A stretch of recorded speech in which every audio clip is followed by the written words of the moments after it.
అన్నదమ్ములు ఏర్పడ్డరు, ఎవల సంసారం అల్లది. కానీ కొంత ఆస్తి పొత్తులనే ఉన్నది. మరట్లా ఎన్నెండ్లు పెడతారు? ఎన్నడో ఒకనాడు ఊకొని మాట్లాడుకోవాలి కదా. పెద్ద మనుషుల కాడికి పోయి పంచాయతీ పెట్టుడు కంటే అన్నింటికి తమ్ముడో తమ్ముడింటికి అన్నో వచ్చి ఊకుంటే మంచిది కదా. అంత నాకు గింత నీకని నిమ్మలంగా చూసుకుంటే చూసిన వాళ్ళకి సుతం ముద్దుగా అనిపిస్తుంది. ఇప్పుడు గీ ముచ్చట దేనికి చెప్తున్నామంటే, తెలంగాణ ఆంధ్ర రాష్ట్రాలు ఏర్పడి 10 ఏళ్లు దాటినా పెండింగ్లు ఉన్నాయి చూసుకుంటానికి ఇద్దరు ముఖ్యమంత్రులు మీటింగ్ పెట్టినందుకు. అరుచుకుందాం పాండ్రి, మరి ఎట్లా నడిచింది ఎవలేమన్నది. చలో ప్రజాభవన్.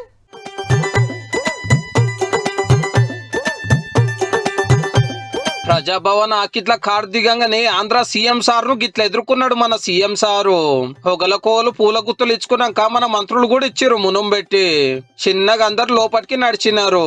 ఈ గీడ మీటింగ్ సన్మానం చేసినాక మన కాలేజీ రాసిన నా గొడవ పుస్తకం ఇచ్చిండు రేవంత్ రెడ్డి సారు.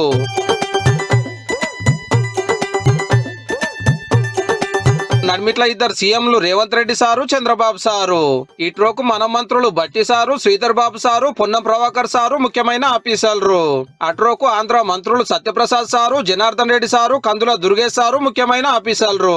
ఎవల రాష్ట్రానికి సంబంధించి వాళ్ళు ముందే మీటింగ్లు పెట్టుకుని వచ్చారు కాబట్టి సీదా మ్యాటర్లకు పోయిండ్రట. విభజన సమస్యల మీద 1:40 నిమిషాలు చర్చలు నడిచినాయి. 10 ఏళ్లైనా పెండింగ్లు ఉన్న అన్నిటి మీద మాట్లాడిరట.